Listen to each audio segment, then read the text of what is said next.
अटे दर्शक बंधु शेष प्रसंग टीवी स्क्रीन को आने अनुरोध करी। गरम खाद्य बड़ विपद मु कहूना डाक्तर माने कहते कौन कहते से तथ्य भी मुझे निकट रखापी चाहिए। भिजुआल उपरे आपणकर दृष्टि आकर्षण करदेवाई चाहिए।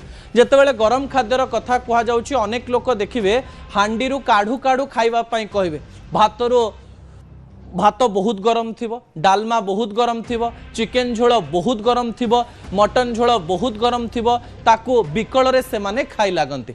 यही समय डाक्तर माने कहवाई चेष्टा करिसेंती बहुत गरम जिनस जितेबाला आम पार्टी लगे कि चाहा आपण जदि गरम पिउथिबे देखिए आपणकर जीभ पोड़ी जाए, आपणकर मुह पोड़ी जाए। आपण ताहले चिंता करंतु एई गरम खाद्य जेतेबेले सीधा आपणकर इसोफागस को जीव, जेतेबेले आपणकर शरीरर म्यूकोसा माननकु जीव, सेतेबेले तार अवस्था कौन हबो।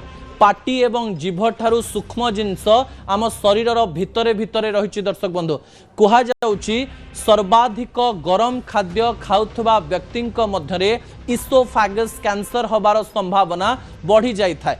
ए कथा कहवा पछरे WHO एक तथ्य मध्य मु देई देबा पई चाहिबी। WHO सीधा सलख भाव में कहिछि 65 डिग्री उपरकू कोनोसी खाद्य ग्रहण करंतु नाही। खाद्य जेतेबेले आसुची ताकू 4 रु 5 मिनिट ठंडा हवा पाई दियंतु।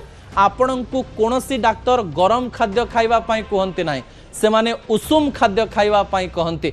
गरम खाद्य एवं उषुम खाद्य मध्यरे फरक रही।